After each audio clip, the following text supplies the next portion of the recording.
بسم الله الرحمن الرحيم رب زدني علما. Okay, so the next thing we'll try to understand the OSPF metrics.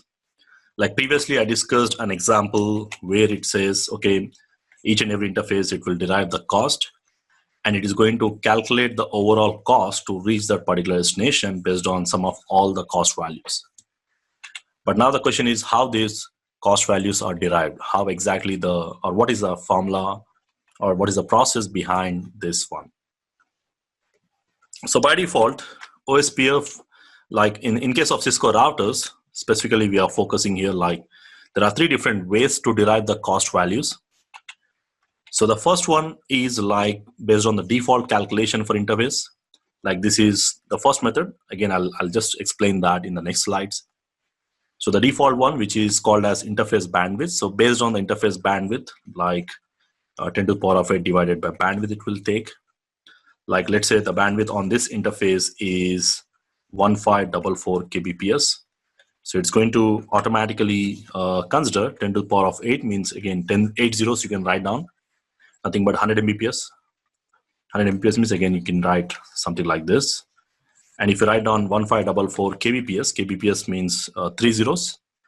And if you just derive this, you get 64. So you can see the table here. There is a default reference table. So depending upon the bandwidth what you have, so the more bandwidth you have, automatically the cost will come down. So it is like inversely proportional.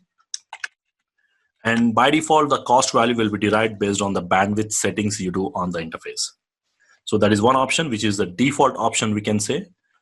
But again, there are two or more other options where we can change the cost values by directly going to the interface and we can change it. So that is another option. Again, we'll verify these options a little bit detailed in the next coming slides.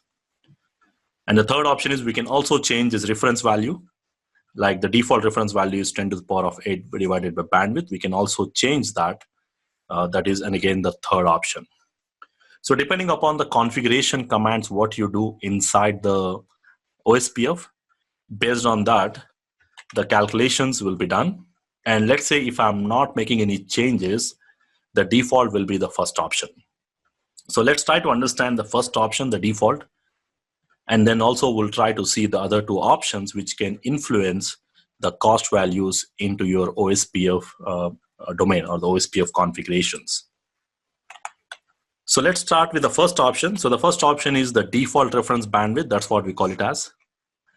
Now the default reference bandwidth means by default, the SPF algorithm is going to calculate the cost for each route based on the interface bandwidth, right? So we know that the best route is calculated based on the least cost, and that particular cost is derived based on the bandwidth.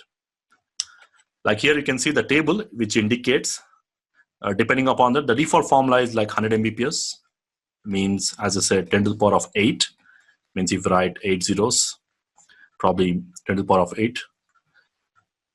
Okay, so 10 to the power of 8 or 100 mbps, so probably if I write 100 mbps, and then divided by whatever the bandwidth you have on that particular interface.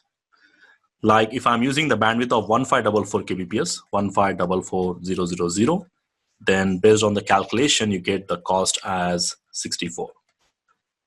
So similar way, if I'm using a link of Ethernet link, let's say this link is Ethernet, and by default, Ethernet supports 10 Mbps. That is a default interface bandwidth, which is the default. The cost will automatically come to 10. And if the link is fast Ethernet link, which is 100 Mbps, then it will be 1.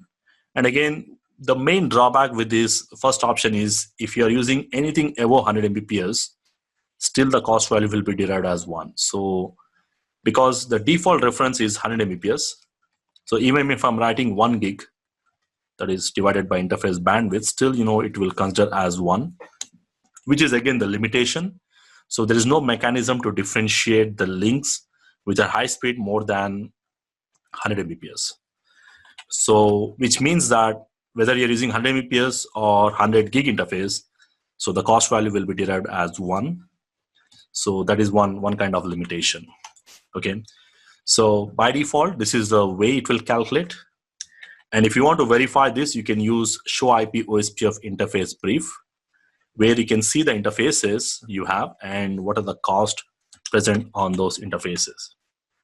Like if I go to my topology, like on the router 1, I'll try to verify the cost values on both the routers, both the interfaces. So either I can use show IP OSPF interface brief. Brief command doesn't work in the packet tracer, so you can try this in the GNS or on the physical devices.